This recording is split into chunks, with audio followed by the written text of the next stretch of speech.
Hey horror fans, welcome back to Room 237, coming at you with another horror movie review.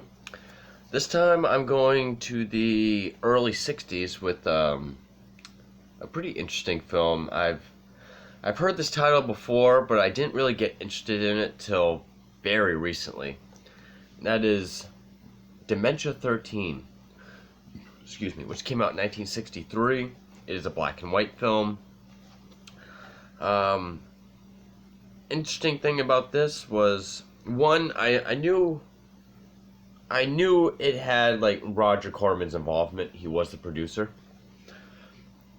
but it wasn't until I was watching a horror documentary I have called 100 Years of Horror, hosted by Christopher Lee, which I'll do a review on once I finish it, that I saw some clips and I thought, oh, that kind of looks interesting, and found out who directed it.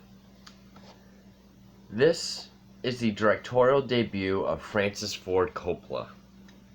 Yes, the guy that directed this would go on to direct the Godfather trilogy, The Conversation, Bram Stoker's Dracula, and Apocalypse Now. There are some duds throughout his career, but who doesn't have those? Now, and yet, again, produced by Corman. But, and yeah, this is a weird ass kind of DVD. I don't mean the movie. I mean like the release. These Fright Night horror classics. This is the only one I've seen of this release, and what's weird is the main menu has the opening music to Night of the Living Dead. It has a trivia game that isn't just about the movie. I'm thinking this was part of a set. I found this for like $3.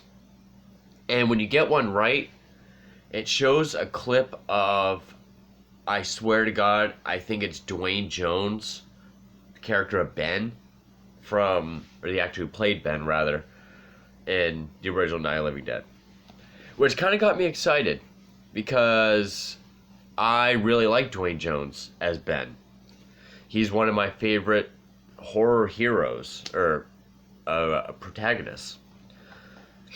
Obviously there's like Ash and Herbert West, but like people who were in one movie, like the hero of the film, Ben from Night of the Living Dead is one of my favorites. So I got excited. I thought, oh, cool. Dwayne Jones is in this. But Night of the Living Dead was his first movie, and this came out 5 years before. I can't remember what movie I reviewed recently, but it was 75 minutes, and I said, it's hard to believe a 75-minute movie could be slow. This one's kind of slow. Oddly enough, I think it was Carnival of Souls, which is a point I wanted to make about this, because there are certain movies from the 60s that, are black and white, that super, super, ultra low budget, very inventive, strange. You can definitely see the influence it had on horror movies to come. Like Carnival of Souls, Night of the Living Dead, and this is another one. It has some inventive camera work, some really sort of raw filmmaking. It did remind me a lot of Carnival of Souls and Night of the Living Dead. Another thing that had me interested in this film was there's actually an older film from 1955 called Dementia. I don't know what the 13 means. It's not a 13th sequel. There's not 12 other ones. It's not related to this film, but Dementia is a very interesting sounding one from the 50s. Like, no dialogue, all like nightmarish sequences. I would love to see that. But I thought this had a decent story.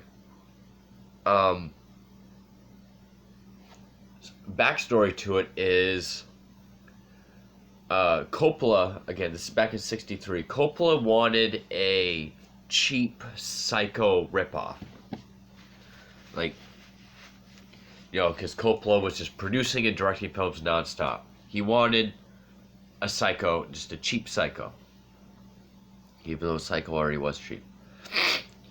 Coppola, at this point, he had been involved in some early sexploitation films, but this was his first, like, real, actual directorial effort. When Corman told him, I want a cheap Psycho ripoff, I guess he wrote the film in like a matter of days. There are a lot of references, or not really references, but like things from Psycho. For example, the woman we follow, is it Luana Anders? Like the film opens up, we see this married couple,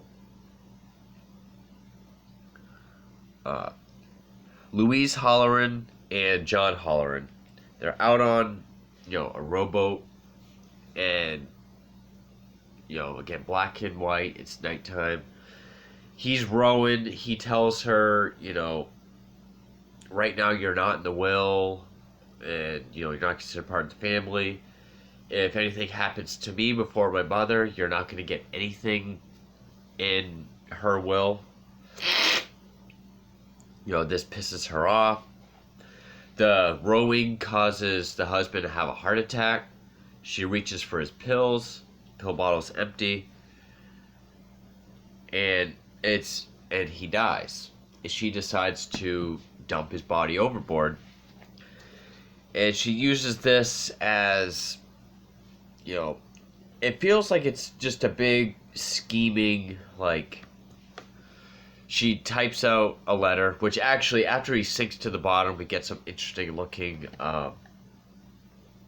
opening credits. But she types out this letter to the family saying, he's on business out of the country. But then the wife goes to the Halloran Castle. It's a rich family. And she notices that his family's kind of odd, because you have Lady Halloran that has his, that's his mother, his two brothers, Billy and Richard. Richard Halloran. Spelt differently, but Richard Halloran. Sean from Nocturnal Horrors, what does that name make you think of? I thought the same thing the second I heard it. Ugh, fucking nose. I did get some new allergy pills. They were working. Now that I'm making a video, they're not working. That's great.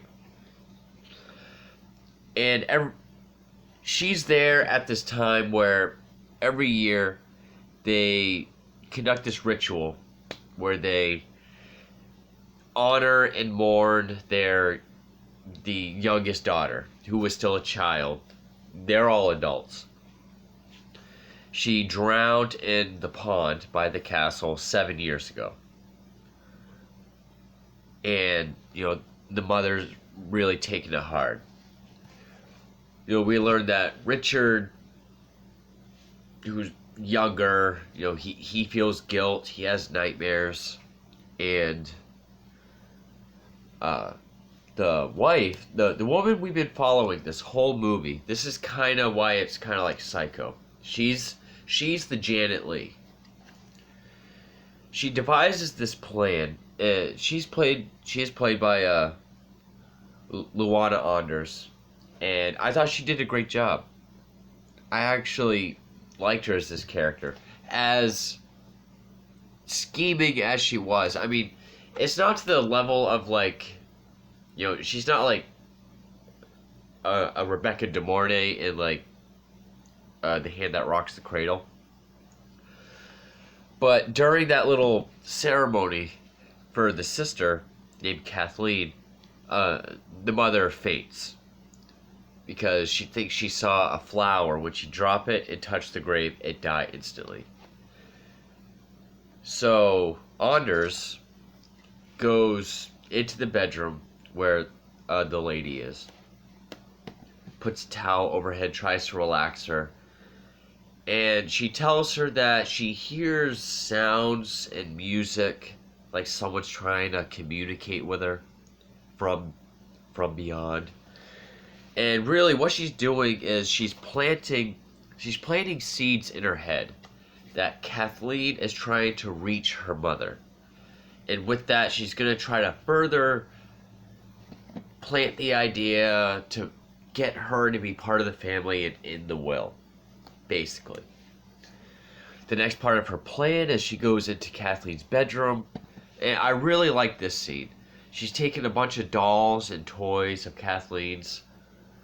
And the score is very ominous. Like, some parts of it sound kind of giallo, like Italian music. Other parts are kind of ominous, like Carnival of Souls, Night of the Living Dead. But there's this one toy. It's like a wind-up toy that kind of looks like, take like a cymbal monkey and like one of those wind-up drummer toys. But the monkey has an axe and like a piece of wood. And every time the axe hits the wood, the score does like this bang, bang. She goes out to the pond to tie the toys down so they'll float up the next day. So she'll think, it's Kathleen trying to reach her again. And this is the scene I saw in the documentary. The whole underwater sequence where she's swimming around. I thought that looked great. For 63, I thought it was some really good underwater shots. But that's where she sees the preserved body of Kathleen. She freaks out. When she comes up to the surface, there is a shadowed figure with an axe that kills her. And I like this sequence. For 63, it was pretty intense. It reminded me of like once night finally hits in Night of the Living Dead. Like when we just see the zombies like with the shadows of night. Especially when the killer is dragging the body. It's a very, it's kind of snuffy looking for like 63. Like it was pretty hardcore. I love how that looked. And then, after that, the family doctor, played by Patrick Magee, he was the writer in Clockwork Orange, the one whose wife gets raped and then he gets his revenge at the end. He was also in Lucio Fulci's The Black Cat, which is probably my least favorite Fulci film. He is known to overact quite a bit, but I thought Patrick Magee did a pretty good job in this. He's much younger. He doesn't overact as much. He's the family doctor, and he's determined to figure out what's going on, like, with this family. So, right there, halfway through, we have our Janet Leigh character killed off. He's not really the Norman Bates. He's more so the Arbogast, but the next guy we follow. So then, Lady Hollery gets attacked, but she lives. There's this sort of simple-minded poacher named Simon, who's always been poaching around the property, but the family knows him. He gets decapitated. We get a decapitation, which for 63 is wow, and it looks great. The effects for the time and the budget, I thought it looked good. And, it all just leads up to the end. But every time someone gets attacked, the body of Kathleen is there. So like Carnival of Souls, the actual horror stuff is kind of spread out, kind of few and far between. But when we do get it, it is, it does pay off well. The ending, I would say, even though I haven't really heard much about this film prior to this had to have had some sort of impact on like slasher films, because of course Psycho had sort of the same explanation, but we find out the killer is the brother Richard. Should have said spoiler alert, I'm sorry, but Patrick Magee, he sets up a trap, he falls for it. Then we get the flashback. Earlier, he was talking about how he has this dream of how he's playing with Kathleen 7 years ago when he was a kid as well. But he doesn't go into much detail. But he also said he has a lot of nightmares surrounding her. We cut back to that scene when they're playing together as children. They're close to the pond. She falls in. He runs out to get help. It's too late. So that's why there's like this, headstone says, "Forgive me, Kathleen." He's the one that had it made. But there's plenty of red herrings. Patrick Magee keeps pointing at different family members for who's responsible for everything. So yeah, it must have had some sort of influence on slasher films. The traumatizing event for why they became a killer some years later. I would say I enjoyed this film. It's definitely different. It's sort of one of those, I wouldn't say gems, even though like Night of the Living Dead is a gem. But just those like really, different, low budget. One was directed by Romero. This was directed by Coppola. But not necessarily directorial debuts, but earlier films. Mostly I credit like this, Carnival of Souls, Night of the Living Dead as those really like gritty, low budget, harsher films. I would say Psycho is the classier version of this. Obviously it's Hitchcock. But I would say I enjoyed Dementia 13. I thought it was pretty solid kind of murder mystery. Kind of comes out of nowhere, but I enjoyed it. So thank you for watching.